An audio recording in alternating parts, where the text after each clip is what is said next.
There needs to be more jobs created out of the F-35 contract. That's clear to me and clear to this government. And at the same time, we think that we can use military procurement to get more.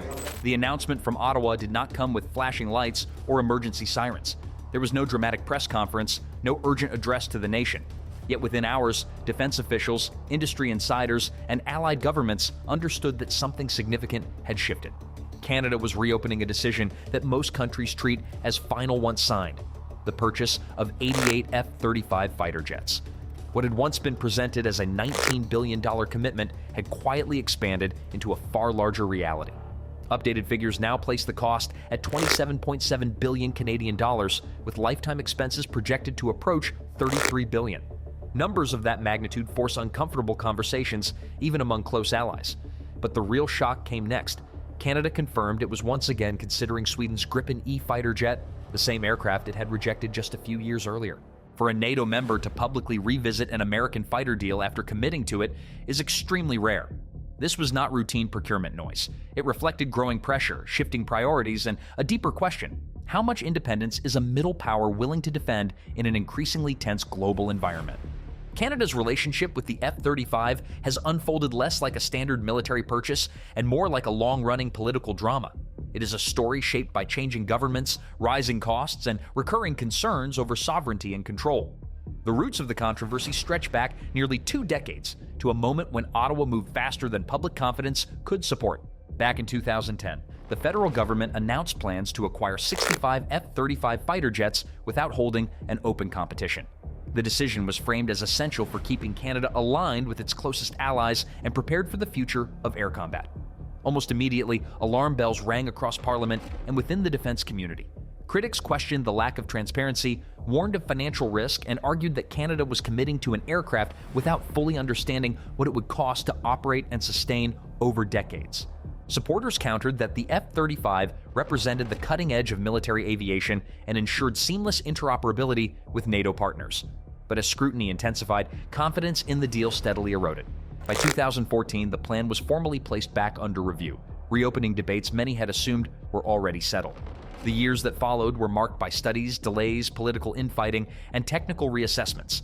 Meanwhile, the Royal Canadian Air Force continued flying CF-18 Hornets, first introduced in the early 1980s. Though reliable, those aircraft became increasingly expensive to maintain and less capable against modern threats. By the early 2000s, replacement was no longer optional. Ottawa responded by launching a full and open competition under the Future Fighter Capability Project. Multiple manufacturers were invited to submit proposals. When the decision finally arrived in 2023, it pointed back to the familiar choice. Canada selected the F-35A Lightning II and committed to purchasing 88 aircraft, calling it the largest defense procurement in the country's history. The first 16 jets were scheduled to arrive in 2026, with full delivery expected by 2032. Officials emphasized that the process had been exhaustive and the outcome final. That sense of finality did not last. As Canada approached 2025, the broader political and economic environment began to shift. Relations with the United States deteriorated under President Donald Trump, whose administration adopted an openly confrontational stance toward close trading partners. Threats of steep tariffs on Canadian exports became frequent, at times reaching proposed levels of 25%. Trump's rhetoric went further, repeatedly suggesting that Canada should consider becoming the 51st U.S. state. While dismissed by some as bluster, the comments fueled public outrage and reinforced concerns about economic and political dependence on Washington. In that climate, defense procurement stopped being a purely technical matter. It became entangled with questions of sovereignty, leverage, and national dignity. The debate intensified sharply in June 2025 when Auditor General Karen Hogan released a report that fundamentally reshaped public understanding of the F-35 deal. The long-quoted $19 billion figure, she explained, covered only part of the real cost. When infrastructure upgrades, specialized facilities, weapons integration, and initial operating expenses were included, the price rose to $27.7 billion. Over the aircraft's full service life, total costs could reach nearly $33 billion. That represented an increase of roughly 75% over what Parliament had originally been told. Beyond the shock of the numbers themselves, the report validated years of concern that the program's full financial burden had been underestimated from the start.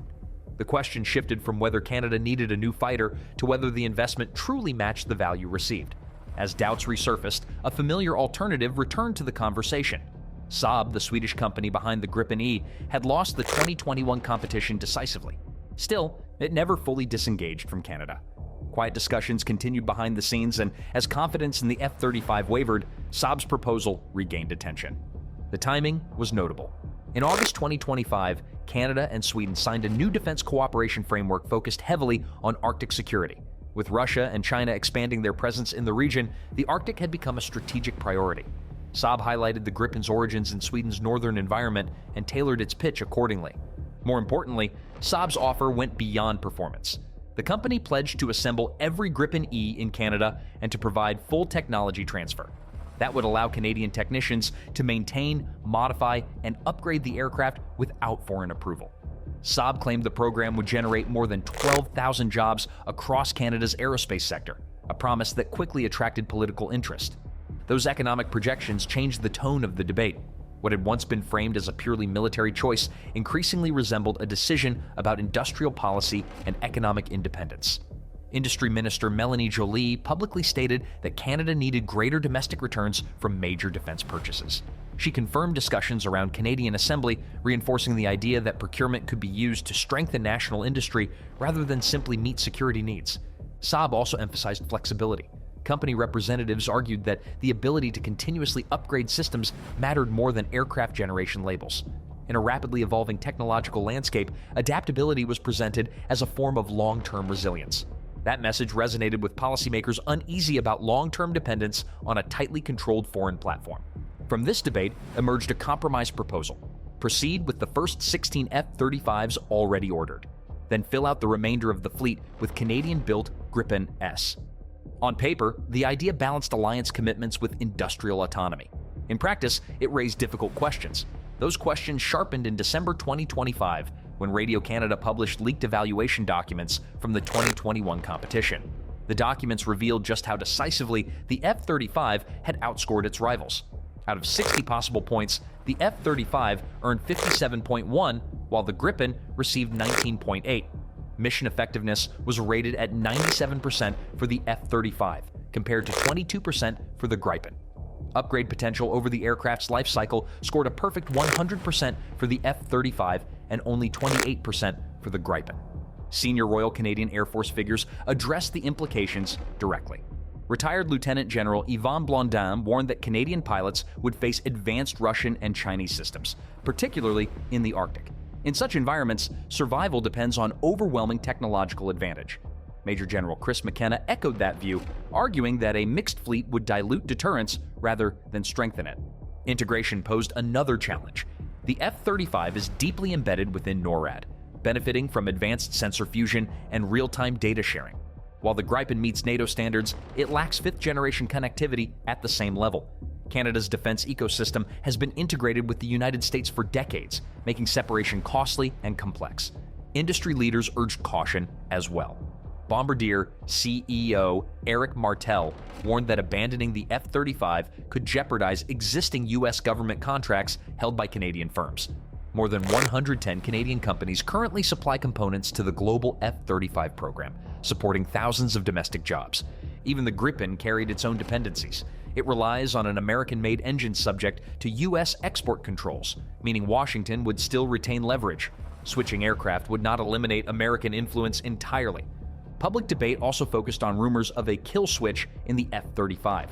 While repeatedly denied, the concern reflects a real issue: reliance on continuous software updates controlled by the Pentagon. Without access to source code, most buyers remain dependent on U.S. approval to maintain peak capability. As of January 2026, Canada has not made a final decision. The government remains committed to accepting the first 16 F-35s, while the fate of the remaining 72 aircraft remains uncertain. Negotiations with Lockheed Martin continue, alongside discussions with Saab and European partners. What Canada ultimately chooses will signal more than a fighter selection. It will define how the country balances alliance loyalty, economic independence, and sovereignty in an increasingly unstable world.